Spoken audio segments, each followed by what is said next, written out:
What's up, everybody? It's Jeffrey Lyles welcoming you to another installment of Lyles Movie Files. Joining me, as always, is little brother Jayce. How you doing, bro? Shot? Hello, bro. How you doing? Good. Good. And Chief, what's up with you? You know, he immediately goes back onto mute. Like, we start the show and there's no mute, but then we start and then he's on mute and he's communicating on mute. This is great for all of the audio only listeners. Thank you. Okay. Lots of stuff going on. Let's break it down right away. Jayce, I know you want to start off by talking about Bridgerton season 2. Go. Okay. You mean if I watch the rest of Bridgerton season 1? There you go. All right. Well, big news coming out of the Walking Dead universe. That Carol and Daryl spinoff we were all set for and looking forward to. It took a crossbow bolt to the head. Because Melissa McBride, who plays Carol, is not going to be able to take part in the series. Apparently, the show was going to be filmed in Europe, and Melissa McBride was like, I can't relocate my family. I'm not going over there for that, so I can't do it. This seems like something that should have been discussed long before the spinoff was even announced. Like, hey, Norman, Melissa, you guys all set? We're going to shoot it in Europe. Can't do that. Oh, okay. I guess we shouldn't announce a spinoff yet. Let's not do that. That seems really weird and kind of dumb. And the statement makes it sound like they're still going to go ahead with this spinoff with Daryl. So how excited are you about a Carol-less Carol and Daryl spinoff? Jayce, let's start with you. I was never excited about the Carol and Daryl spinoff to begin with because I just thought that was kind of silly. I mean, you already announced before you're. I mean, I kind of think of it as a zombie apocalypse movie that at the end of it, there's either going to be you got two endings: everybody dies or there's a cure. And when you tell me that there are people getting out of there, that means everybody, all the originals are staying on, and I just didn't like that. But now it's like, okay, you got Melissa McBride not being part of this. It's like, so what are you going to have them? Well, we've already got Maggie and Negan, so are you going to have, Daryl and Eugene? You know, it was a buddy cop comedy. It's like, I don't see any reason. Just say, if we can't, I mean, like, why do you need to shoot that series in Europe? I mean, I know I'm jumping, but it's like, you just need a wooded place, man. You could shoot that down in Annapolis and nobody would know the difference. I mean, come on, this straight is barely woods. Daryl's gonna be in the woods. They're gonna have some random town they're gonna go to. Dilapidated buildings. Hey, shoot it in Baltimore. I mean, there's enough places, you know, to look like the zombie apocalypse happened already. So I don't really see the need for this franchise, and relocating it to Europe also makes no sense. So I agree with Melissa McBride. I peace out too. Yeah, that was a sick burn on Baltimore, bro. So, Chief. Hey, I was just there. I like Baltimore. I ain't gonna lie. Chief, what's your take on this? I'm gonna be honest. This is the exact way I feel about it. Camera off. I'm out. For those who couldn't see, I turned my camera off. I had no intention of watching it. I don't care. I'm not even watching this season, to be honest with you. So let alone a Daryl and just 5 more seasons of sexual tension. You know what I mean? Like you know what I mean? How I Met Your Mother with zombies. It just doesn't make sense, man. I didn't want to see it anyways, man. So and then. Why Europe? I mean, you know what I mean? Like, what's the Game of Thrones? You're not Game of Thrones. You're not Game of Thrones. They're traveling worldwide like Blade. You could have done it in Detroit. Some backwood, Alabama town or something. You know, they would look. Those residents would have gladly let you come in and pay them to use their town. So I'm just I'm not gonna, I'm not gonna support it. I'm glad it's got shot. I wish the crossbow was bigger and it had been used sooner. So the thing with me with all this is, if we're doing 2 spinoffs featuring 4 of the main characters from The Walking Dead, why do we need a spinoff? Like, why can't we just go season 12 of Walking Dead? I kind of feel like that's a better way to go than spinoffville anyway. And with this spinoff in jeopardy, maybe not going forward, I don't know if they have to go, all right, well, sorry, fake out, we're actually going to do more seasons of The Walking Dead. I don't think the audience, the viewers who care about the show, those who are still invested, would be upset with, hey, The Walking Dead, the show about zombies, gets another life. But okay, let's say, would you really want to see another episode of, a series basically that continues the adventures of Daryl and Dog? We can just nicely, wrap it up, have a series finale, and say, hey, here's where The Walking Dead ends, and here's where Daryl and Dog begins. I think it's like you need a finality. Finality to a show, and it's like not having that and extending it to 20 seasons. This isn't Supernatural. It's like this show has probably hit its point of we need to wrap this up. There's no more spinoffs. Everybody's probably gonna jump off. As much as they said, if Daryl dies, we ride, I think that crowd's even like, I think we're good. Well, see, the thing is, if they're going to keep it going, there are better characters to focus on, like Aaron and Gabriel, Rosita, who I would rather not see, oh, we've just left them or they're dead in this series finale. So I'd rather focus on them as opposed to characters like Maggie specifically and Daryl specifically, who have been all in the spotlight in this show since season 2. Negan's cool, but it's still the thing that these guys have been featured players and at the expense of other characters whose adventures are going to come to an end. I don't need to see more Daryl. I would much rather see a Gabriel and Aaron spinoff. Like, I would be on board for that because those two have a cool dynamic, and the whole Aaron is like, how can you have so much faith? I got faith. They've got layers to that dynamic, which Daryl doesn't have anymore. He's just a gruff, surly survivalist, still doing the thing and not really showing a ton of evolution as a character from season 3. He's Daryl dad. It's not. That's a bad fit.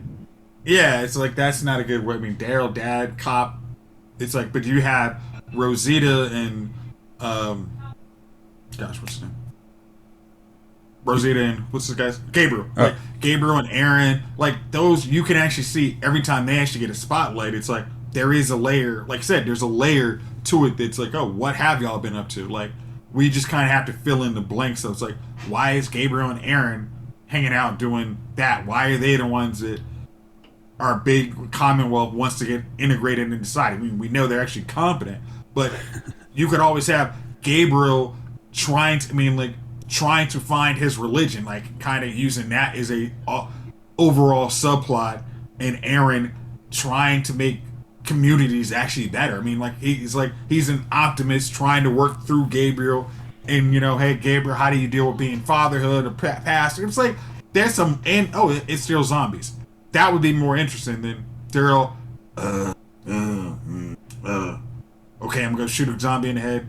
Okay, let's get some rabbit. It's run its course. Daryl is the Wolverine of The Walking Dead, where he was the most popular character, and to address that, let's focus more on Daryl. But not really understanding that Daryl's popularity came in large part because he wasn't in the spotlight the whole time. He just kind of did cool stuff and faded back out while Rick and everybody else were talking and discussing. And then he was throwing out his claws and taking out the walkers. Go ahead, Chief. No, I'm saying I think they ruined, if they were going to do a spinoff, I think they ruined it by not keeping Carl alive. There are a lot of Carl spinoff. There are a lot of spots in this where it's kind of like, man, maybe y'all made the wrong call getting rid of this character. And I think now it's biting them. Haha. And we're seeing that where it's like, okay, let's do a spinoff with characters who have been around, since season 5 and are still trekking along. And it's like, okay, well, you told their story, haven't you? Yeah, because you could even have a Carl and Judith spinoff, and it would have been no problem. It's like the older guys just went there. I mean, we talk about them in passing, but Carl and Judith, how they make their way in the new world. And you could introduce some of those younger characters that you could have said they were building up to go with them, but now it's just rehashing storylines. So The Walking Dead, the new generation, or the next generation? Yeah, could have worked. Man, it could have. All right, speaking of things that aren't going to work, and I think this is real interesting considering everything else has been going with this franchise, this series.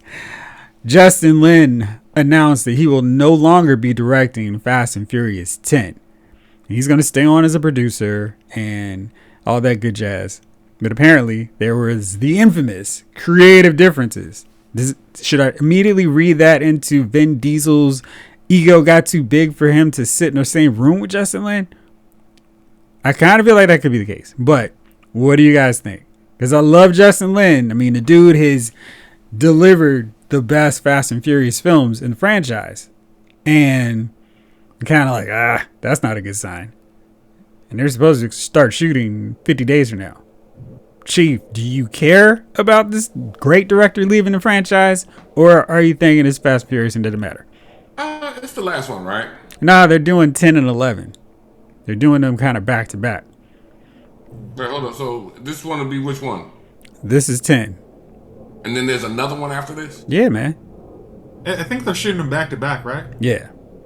Why you acting like that's a bad thing, Chief? Listen, man.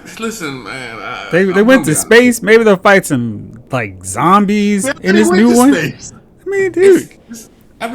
Maybe space zombies. End, it's gotta end, man. It is. It's ended with number 11. It should have ended. It should have ended like 2 of them ago. Really. Nah, man. Nah. Nah, that whole thing that got rocked. Listen, man. Every movie has gotten more ridiculous than the original joint. Now wait, right? wait. Are you saying that like it's a bad thing? Just for clarity's sake. Well, I'm not saying that it's a bad thing. I mean, they've been action-packed movies. It's almost like John Wick. I remember the first time I saw Terminator 2. It was just basically action beginning to end. You didn't have to think. It was just like stuff blowing up. You're just in there. And hey, quietly, Chief. Huh? I love Terminator, the first one, so much more than Terminator 2. I know that is the opposite of the most popular opinion on those, but I loved that.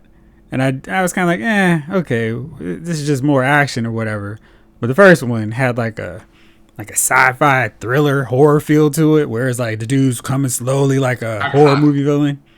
But I'm just saying, in terms of all the action they stuffed into one, the second one was more action packed. I mean, I think that's we can say that. I don't know. I mean, the first one, the story was original, so on and so forth. First movies is usually better than maybe they would do that a topic that which second movie was better, but normally the first movie is always the best, right? First Matrix, first John Wick. Wait a second. How dare you say Matrix Reloaded was not as good as Matrix? So I'm just saying that the action has gotten more ridiculous as we've gone on. Absolutely. It went from 100% maybe possible to come on, that's bullshit. So especially Space kind of had you, right? Listen, they had the duct tape and Shaw joints took off from that's bullshit. They didn't even have a realism starting off like Rock holding a helicopter. I'm not counting Hobbs and Shaw in this discussion. Hobbs and Shaw was absolutely ridiculous. These jokers dropping out of stuff with no parachutes, no twisted ankles, no sprains. Right, nothing. Day and night are changing within 3 minutes. I hurt my wrist the other day closing my car door. But you, sir, are no Dwayne Johnson. No, I am not. But I You're said a all little that buffer. to say this. It's not like we're going on a storyline. We're just going to cram action on top of more action. So, yeah, will he be missed? I don't know. Does a director just have to come in there and follow an action screen and what I mean, when the action scene, all right, should we blow it up? Yeah, always blow it up. And that pretty much is the movie. Can he jump 40 feet? Yeah, we'll make him jump 40 feet. Let's make it 50. And then grab onto the bar with one hand and not throw his shoulder out, lift up. Yeah, it's cool. And that's it. I feel like you're being biased after this car door incident. Well, let me tell you something, man. I yelped. I yelped like an old broad. I was like your grandma. You know what I mean? Let me tell you something, man. That thing hurt. So I think that's where we at with this. I think you can pretty much, if one of us was director, it's not a drama. We're not going for the emotional, like when we think a character died, they give you that. You know what I mean? And then he'll come around the corner, Tyrese will crack a joke, all right? So you got a little bit of comedy, but it's just action. That's all it is. It's nothing else but action. Now, Chief, now I've got a whole different thought about this. I think they should get Martin Scorsese to direct this, and we can have the first Fast and Furious movie going for an Oscar. You know what I mean? Now you're just talking about a bunch of bodies dropping. A film by Martin Scorsese, Fast and Furious 10. And then after that's announced. So yeah, I just think that even though he's gone or he's gonna stay on as a producer, all you have to do is get, what's the Bama who always does the Bad Boys movies? Michael Bay. He's a big action type guy. Get him to direct something. Oh man, then we can get the slow pan around Vin Diesel as he takes his shirt off, and then but everybody else, Tyrese is looking serious. Yeah. You do action films. I don't think you got to do a whole lot. I don't. It's nothing. I don't think the director has to say, "Hey, listen, in this shot, I want you to show more emotion. I need you to." This is how you're feeling right now. All right, Jordana. You know I mean? This is how you're doing this scene. I think he talks. The director talks more to the stuntman. I think Vin talks more to everybody. But yeah. He's not. So that's what I think. I don't think that you need a genius in there to direct a movie like the Fast and Furious 10, 11, 12, 13, however more they are. Hey, it depends on how much money they keep making. All right, Jayce, what you think? I think this does hurt him because I think Matthew. Justin Lin?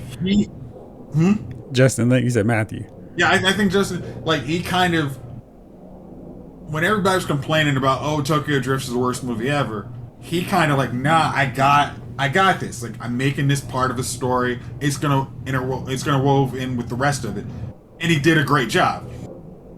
I mean, yes, the action has gotten more ridiculous, but I think now you're having such an extra bloated cast. Brie Larson in there. It's how is she gonna interact with Charlize Theron? Where? Since The Rock isn't here, is the John Cena coming back? Jason Momoa is there. We got Aquaman now. Gosh. You know what? You guys are being real Oscar movie snobs right now. There's too much ridiculous action in this Fast and Furious. I literally say this. I own every Fast and Furious movie, and I've watched them probably more than I actually know the real number. But you do need to all right, if you're wrapping up an action franchise, maybe dial it back for 10, and then 11 is just bonkers, makes no sense, ridiculous. Just go, I don't want to say I don't want to say,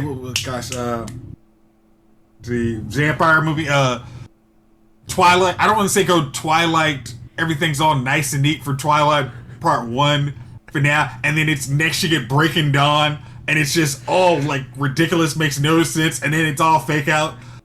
But I love how anytime we mention Twilight, you can see Chief kind of put his head down, get a sad look on his face. He's shaking his head, like it was a traumatic incident for him. That is kind of why we bring it up, so we can actually see. Not Boys in the Hood or anything like that, but Twilight. You get to talk about Breaking Dawn, that Joker is Oh.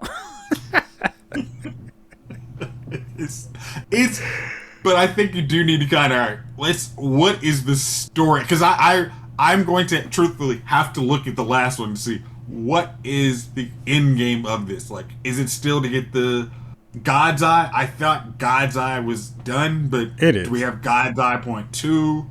And why should these random stuntmen care about doing stuff for the agency? They still have to get Kurt Russell. I mean, there's story from part 9 that we still got to continue paying off, brother. And I mean, what's Eva Mendes doing? We could probably call her up. Hey, you want to start a movie again? I mean, hey, that Ryan Gosling money. Maybe she's like, I'm good on acting. Why you gotta act like she didn't have her own money? It's terrible. I was gonna say, shit, you know she has money. Like, it's like that ain't in question. All right, so I stumbled on this article on Variety, which is talking about how Sam Raimi and Tobey Maguire changed the face of superhero movies with Spider-Man. And I kind of felt like that was a bit of a stretch. They were saying how it changed the entire industry and revolutionized the superhero movie. And I kind of felt like, well, okay, if we were acting like the first Superman didn't exist, and if we're acting like Batman, the first Tim Burton one, which was a super event, which delivered and gave us at least one great sequel and then 2 other not so great. But I kind of feel like that's a real stretch, acting like Spider-Man is this heroic, oh man, look what this superhero movie did. I mean, Blade kind of opened the door to be like, hey, superhero movies do work, even if it's not, hey, it's an obvious superhero movie. And I still contend that Spider-Man is a flawed Spider-Man film just because it's not really Spider-Man. It's a mute dude throwing out webs and taking his mask off every time with an ugly face. Ah! So anyway, that's my take on that. I want to hear what y'all think. Is Spider-Man the genesis point of this great era of comic book movies? Because I'll say one other thing. I don't feel like that changed the comic book movie genre. We still had crappy movies coming out after it. It wasn't like they were just at this high level of quality where everybody had to step their game up. We still had movies like Elektra. We had, Jonah Hex. We had films like Blade Trinity.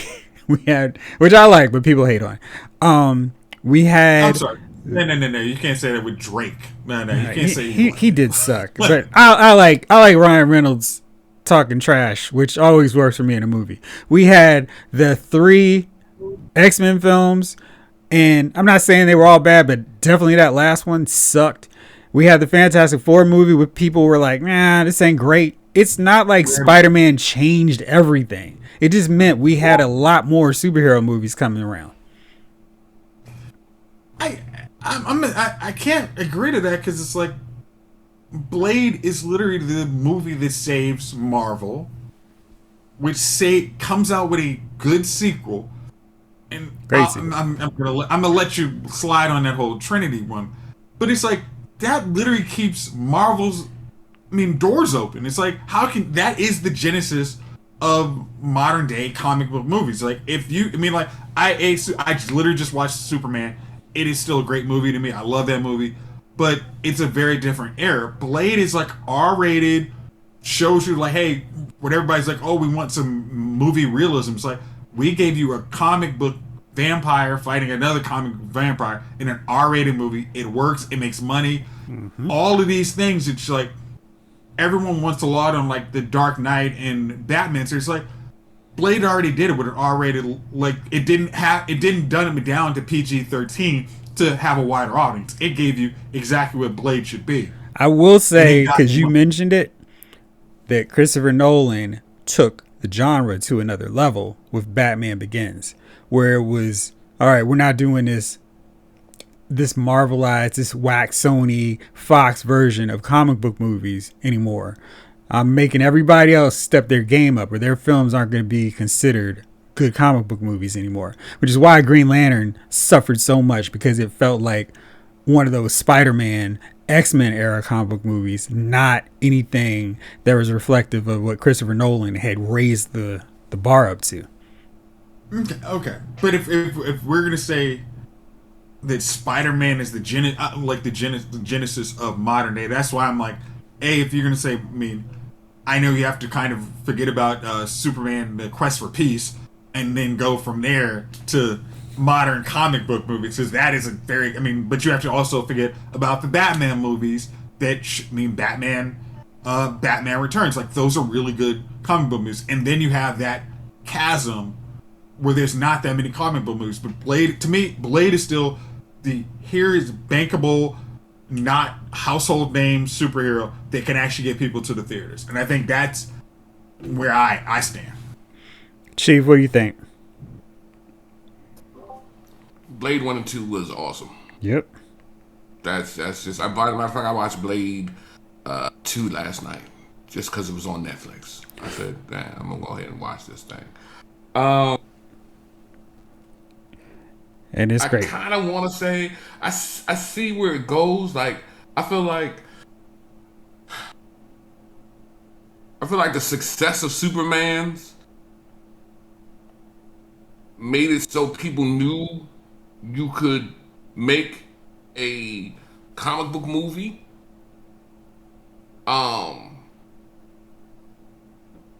Blade came out, and I remember Blade well. I remember going to the movie theater and coming out of that joint like, yeah, you know.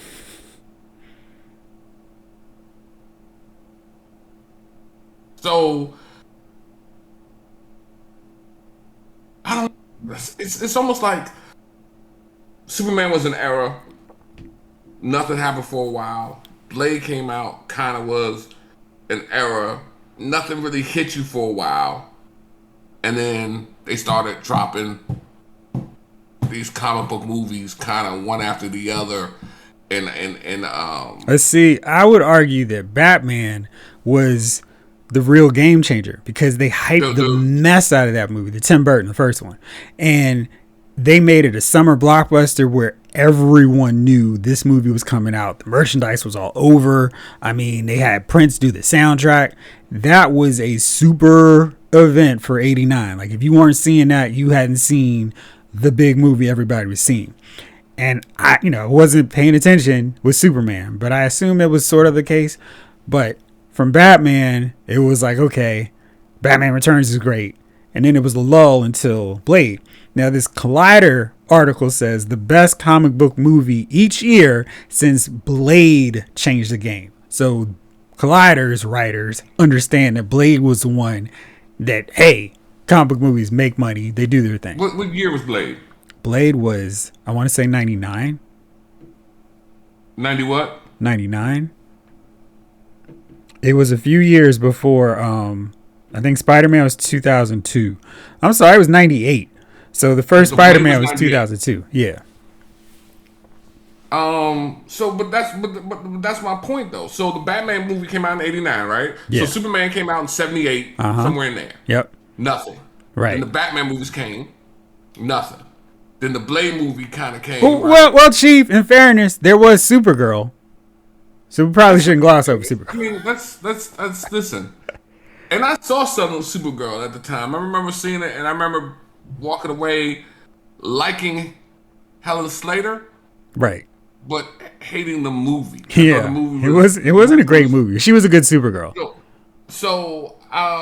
But the thing with Superman, it was a great movie that came out at the wrong time because people were really excited about sci-fi. They had Star Trek. And it wasn't like comic books weren't as big then. And Superman was like a one-off kind of deal. And then we had Star Wars, Star Trek, all those. Everybody's like, the fad was, hey, let's do this sci-fi movie. And so that didn't really peter out until Batman. And, in the end of the 80s. Which I hated Michael Keaton. Batman. Hey, Chief, you want to get nuts? Keep talking trash about Michael Keaton, huh? Listen. Because I kept seeing Mr. Mom. I understand. I saw him too. I was like, huh? He always, if if I had a choice between him and Robert Pattinson, I would pick Mike Keaton. But Man, it sounds like you had to think about it. They're doing a part 2. No, because I'm laughing because they're doing a part 2 of this dude now. Oh, we will talk about that. But yeah, I gotta say, man, that I just think that it came error, and then the success of Spider-Man, first Spider-Man, and then from that point on, like it was just like there was a Superman, a superhero movie all the time after that. Mm-hmm. But I think those movies that we named, the precursors to those, was still the what brought it almost like 70s rap did for 80s rap.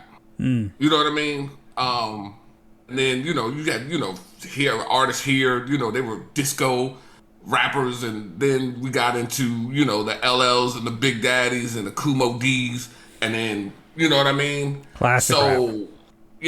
Yeah. So I think that's just kind of, I just think the evolution started, and then once the Blade came, and then like I said, Spider-Man hit, and then we haven't looked back since Spider-Man, that Tobey Maguire Spider-Man.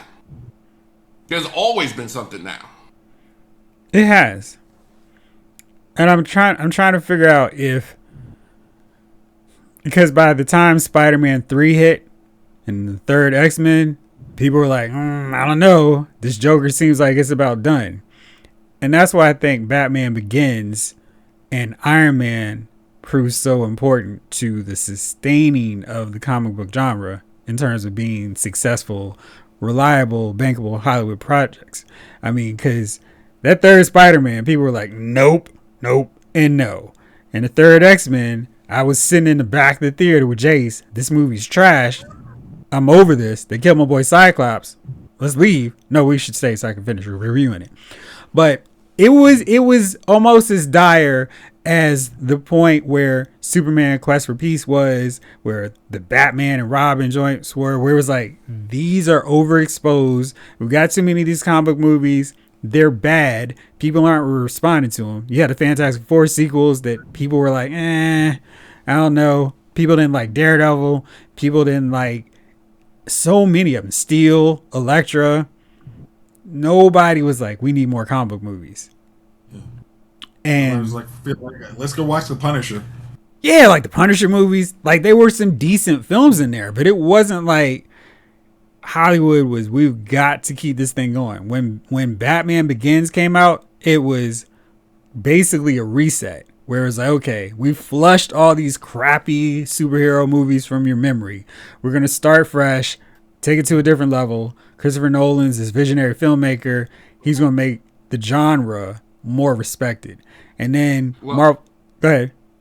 No, I was going to say, I will give Blade that, because Superman campy, all the Batmans campy. Well, at least Spider-Man campy. Blade was a serious movie. Batman Begins was serious. Yeah, like it erased that because it erased that campiness, because superheroes were kind of, they were comedies in the midst of all these superhero things. Right.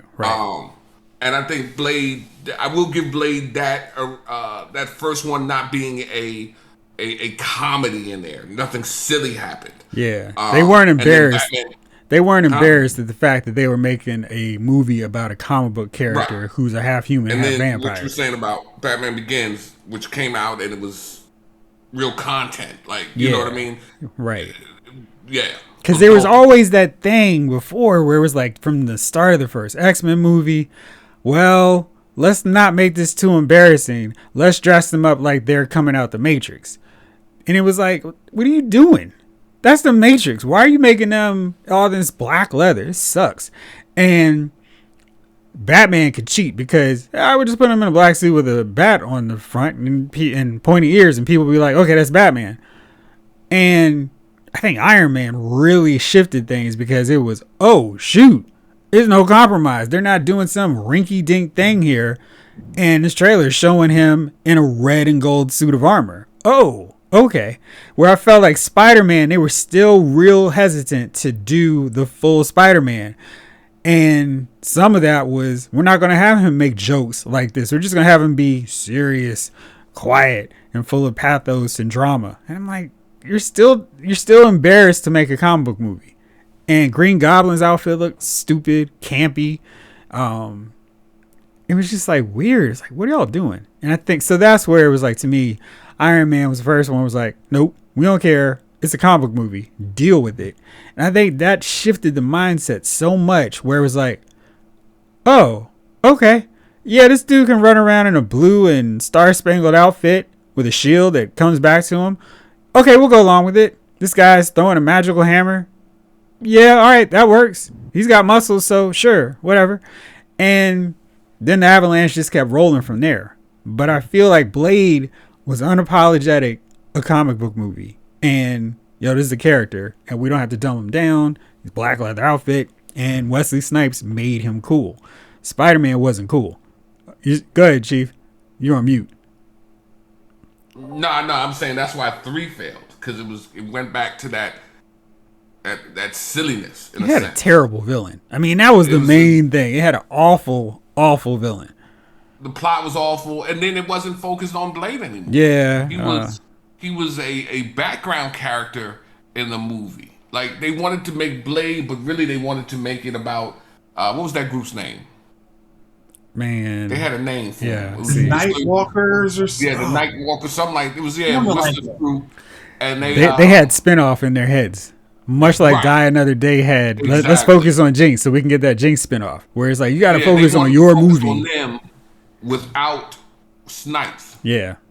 And Snipes had built the franchise. Like people were going to this movie not to see the Nightwalkers, because we didn't know who Ryan Reynolds at the time really was. Jessica Biel. What's her name? Jessica Alba? Not Biel. Alba. Jessica Biel. She wasn't really any, but she was on that Party of Five or wherever she was from. Seventh Heaven. Right. Yeah, whatever she does. I don't know what they do. Party of Five. So nobody was coming for them. Right.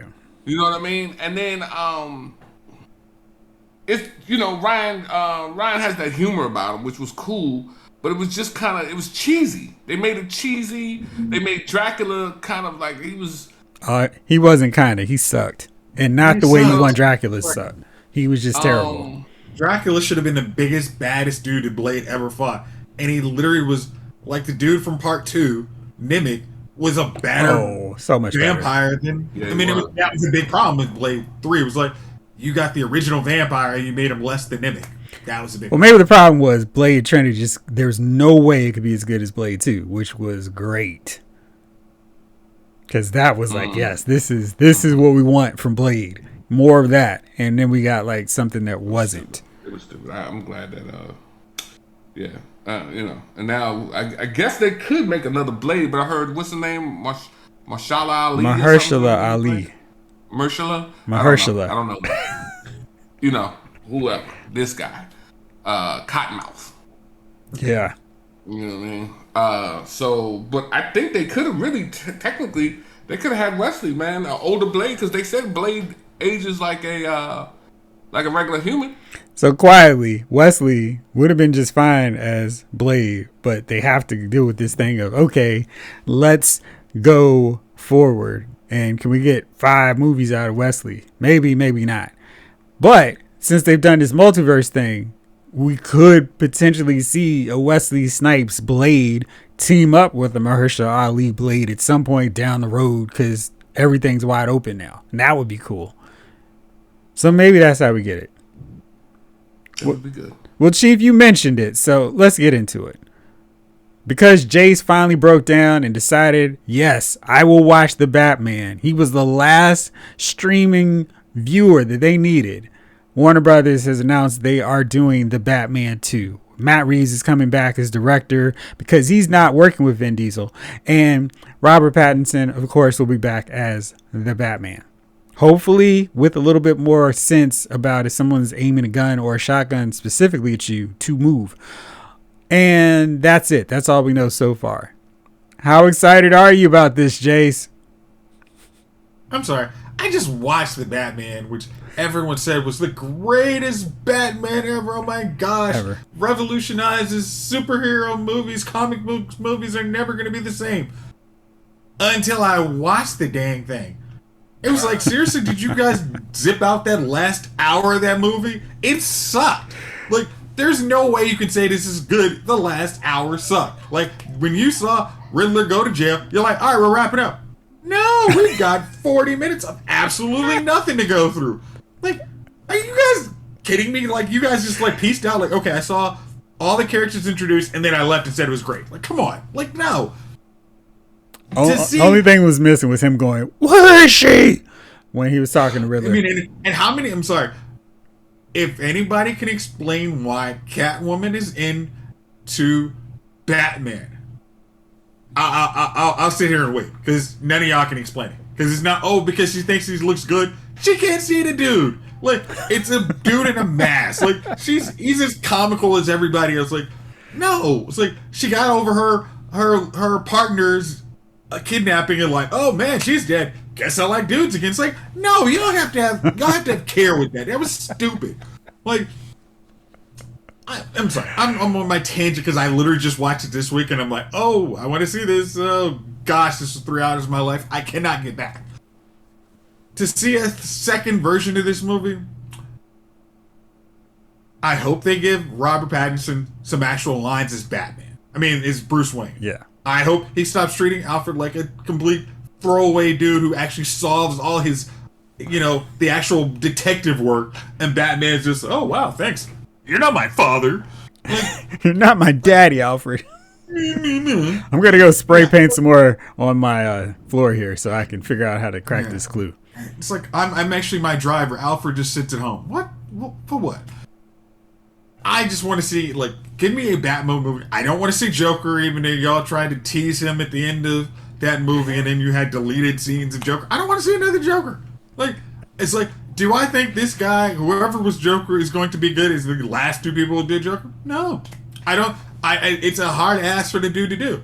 And no, wait. When you said the last 2, are you talking about Joaquin Phoenix and Jared Leto? I'm sorry. What? I'm sorry. I don't count those as Jokers. I'm sorry. Bah. But like the actual last two credible Jokers, and that has, like part of the actual Batman franchises. Those guys, I don't think it's fair to do for the actor who did it. It's like you're just not gonna break new ground. You're not gonna be as crazy as Riddler because Riddler had his motives for that was I'm feeling alone. I'm a psycho killer. It's like, really? I'm going to become a serial killer because I don't like Bruce Wayne. No sense. And I don't care what any of y'all say. The movie was stupid. I said it's about Joker. Like, I actually like my comic book movies to actually be comic book movies and actually make sense. That movie didn't. So I hope, as I like Matt Reeves directing, I like The Planet of the Apes. I hope he actually is like, all right, not listening to everybody who says that movie was great. Listen to the people who said it was bad. And put some of those elements into the next one, and I'll watch it. I might even watch it in theaters. It's too bad the Zack Snyder editing crew Warner Brothers didn't get a hold of this one. They probably would have taken that whole hour out for you, bro. Hey man, Warner Brothers. You don't need that scene. Warner Brothers, dude. Oh wait, he's in jail. Why do we need this rest of the scene? Oh, we don't need that. Cut. Is there a story here? No. We might leave it. They probably would cut all of the John Turturro scenes. we don't need much of this penguin either. Dump it. Chief, how excited are you about seeing the sequel to the Batman?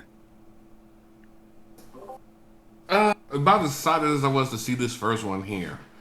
We talked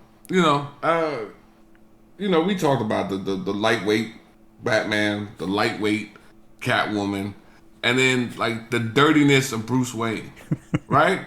Like Bruce Wayne looked like if he get in the bathtub and fart in the water, he'll turn around and bite the bubble. You know what I mean? He just looks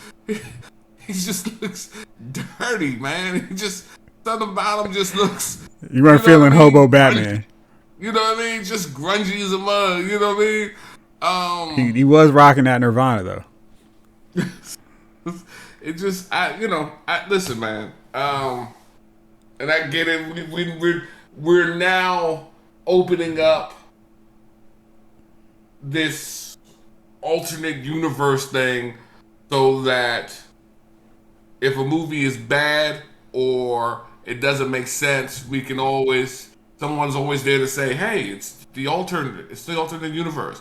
Oh, in this universe here, Bruce Wayne isn't a playboy. He doesn't wash. He doesn't look cool. Showers are optional. He goes to Supercuts for his haircut. And you're like, yo. You know, hey, I figured out why he's so mad at Alfred. Alfred cuts his hair. Yeah, it's got to be. It's got to be. Because I'm looking at this movie and I'm like, yeah, that alternate universe is not going to work for me here. There has to be, like, he doesn't go into, like, he's not really in the office. He's, you know what I mean? Like, what does he do? Brood. He's not in the relentlessly. Women. Well, you know, even Bruce Wayne, you know, even if he was faking it, at least, you know, he dated women for a purpose, to keep up appearances. So he doesn't do that. He stays in the house, hidden. Like what? Like it just made no sense. Like what are you going out there for? And then you know the whole like I said, man, yeah. And then you're 130 pounds. Hey, I have it on good authority that he's going to put on some more weight. That every dude who was going to try to fight me was 130 pounds. I wouldn't even throw a punch. I would just pick dudes up and just slam them on their head and walk off. Oh man, you know what I mean? Steiner 130 pounds. All right, well, speaking of things of slamming, because I know you guys are excited about this, and I know the WWE is so excited because they can bring out all the footage they possibly can on this. Pop superstar Bad Bunny is going to be starring in a Sony Spider-Man spinoff titled El Muerto. This is not a drill. It's not a false alarm. It's actually something that's happening. Bad Bunny, who I will 1,000,000% say the dude did a great job at 2 WrestleManias. I mean, he actually did his thing. He did it well. He put in a lot of work, and I feel like if he wants to be a superhero, he could probably do it well. But I know none of you have heard of El Muerto. I haven't heard of El Muerto. He was in comic books for like a cup of coffee, but Sony is like, we need to come up with a project for Bad Bunny. He wants to do a superhero movie. This is perfect. He'll be the first Latin American superhero on screen. Get with it. Do the thing. I'm not sure if I should have said that for my dummy of the week, but what's up with Sony? I mean, they're just like, we refuse to actually solidify this marriage. They're like casually dating Marvel Studios, but they feel like they're a little bit too successful. So they don't want their parents going, why don't you settle down with Marvel Studios? And they're just like, well, no, we're just having our fun. We're going to make a Craven movie. We're going to make a Morbius movie that's tanking at the box office. We're just going to do our own thing. And I don't know if El Muerto is going to be the film to turn the tide. Thoughts, gentlemen?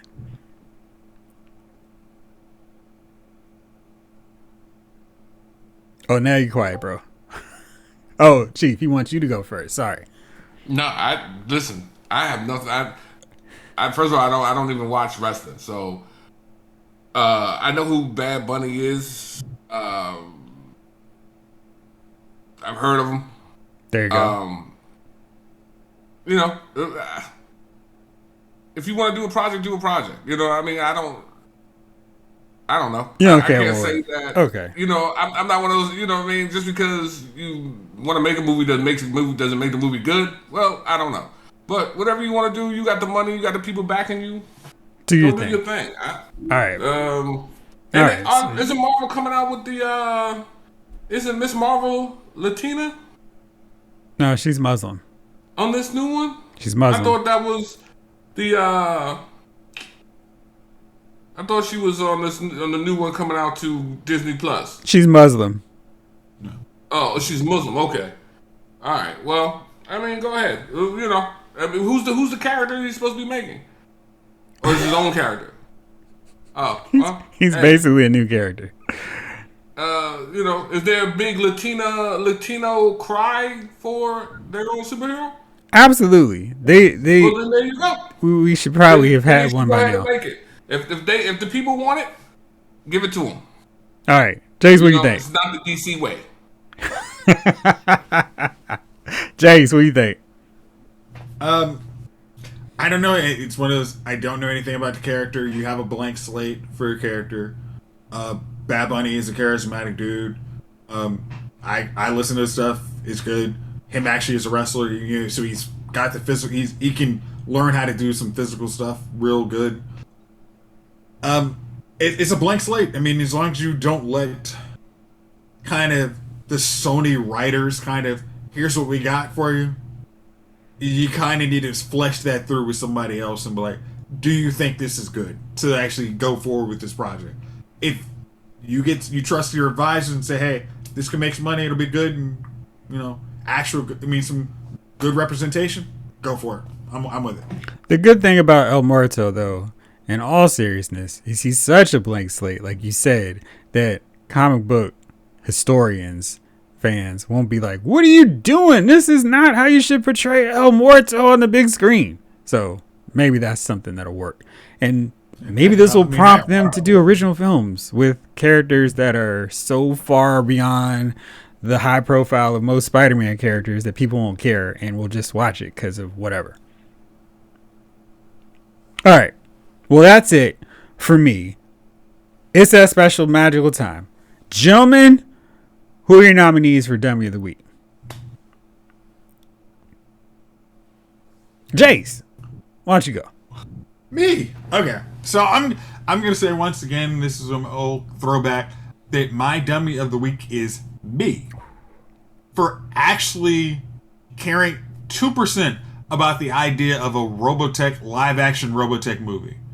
I mean, it's being directed by the director from Hawkeye for Marvel TV series, and it's like, I'm kind of intrigued, but it's like, that still seems like such a better project for a updated animation in a live action. I just think after seeing Transformers trying to bring that kind of movie anime to a live action, I just don't think it's gonna work. And for me, like, I may see it, and if I actually do, I'm gonna call myself a dummy when I do see it. But for me to actually think this might work, I'm gonna call myself the dummy of the week. I think that's a project where they have to announce it's going to be a trilogy and maybe push it through Netflix, because Netflix will absolutely be like, okay, we're going to put this out and we're going to just charge our subscribers more. So that's something where that's probably a better avenue for it, where it's a guaranteed, so they can take time building the story as opposed to trying to cram it all into one thing and then messing it up, like having Rick and Min-May break up by the end of the first movie just so they can rush through him and Lisa Hayes. Oh my gosh! Killing Roy Falker in the first movie. It's 50 episodes of the first series. It's like, you could try to rush that and all of that into one movie. It's like, that story is way too complicated. I mean, you could do like the first battle, and it's like, hey, when you see the giant plane switch into a robot, and then you call it a movie, it's like, that's not gonna cut it. Like, nah. You are making me want to go back and rewatch Robotech, though. Thank you. Great series. Yes. Is it on Netflix? No, they had to take it. There wasn't enough viewership in Netflix, so they took it to Funimation. And that's why Netflix subscribers are going down. Because I don't trust anyone. There it is, right here. Nice job. Yeah. All right. Well, my nominee, and I feel like there's so many choices, but I'm going to go with NBC, because last week for This Is Us, you know how they always do the coming up next week on This Is Us, they were showing one of the main characters, Kevin, and he was at a wedding, and there were 3 potential women that his sister-in-law thought he had hooked up with the night before the wedding. So NBC tried to do this dramatic thing. Who was it? I'm basically going, who did Kevin bang last night? And I'm like, how are you guys promoting this as a way to watch the episode? It was quite ridiculous and par for the course for this season of This Is Us. But they were my dummies of the week, just for the way they pitched. Watch this episode to see who Kevin sleeps with. Chief, who's your nominee? I don't have a nominee right now, man. And the only person I can think of, man, it happened so long ago, man. But it was I've been laughing about it since I watched it earlier this week. I've been watching those tapes about serial killers on Netflix. You've been laughing about a movie about serial killers. Let me explain. I think I need to not hang out with Chief anymore. There's a guy called the BTK killer, right? Uh-huh. And so he had gotten away with it back. It'd been almost 30 years, and he had gotten away with the murder of a bunch of people. So he sends a letter to the police, basically like, "Yo, I'm still around. I'm gonna kill again," right? And he's just teasing them. Like I said, it's been 30 years. He's, you know what I mean? He's gone. They're not even looking for him no more. So he sends them a message and says, "Hey, if I put a message for you all on floppy disk, could you trace it?" And the police are like, "Nah, it's cool. Go ahead and throw it on the floppy disk, man. It can't be traced." How did they respond to him? How did they respond to him? They said, "You're good to put it on the disc." No. I'm trying to figure out how he got the message They put back it like for the in newspaper or something? Right. Well, they put the response in the newspaper. Oh, okay. He sent him a letter. Okay. And they put the response in the Okay. newspaper. That's what I was trying to figure out. So, If they were following him and on they were Twitter like, or "Yo, something. You're good to go." So the next letter comes, and there's a gosh damn floppy disk in it. They put it in the damn thing. The church the computer where he uses, his first name comes up, and then they do a search of the church plus his name, and he pops right up on the damn screen for him. Hey, man, did they have Felicity working on that case to access a floppy drive? To me, man, it was just the funniest thing I've ever heard. Like, you got away with the crime, and then you ask the police, "Hey, if I do this, will you be able to catch me?" And the police are like, "No." And expecting an honest answer from him. That's the best part. What you need to do. Right. And I'm like, "Yo, you can't be that stupid." Apparently And so. turns out he was. I don't know how he even got away for the 30 years being that stupid. And so, yeah. He just didn't have access to a floppy drive. The week has happened, but it was my first time viewing this thing and knowing that it's a true story. I was like, "Oh, that's probably the dumbest person I've ever heard of." I think he's a strong candidate for the end of the year. All right, well, fellas, thank you as always for rolling. Thank y'all out there for watching and listening. This episode of Lyle's Movie Files has been filed.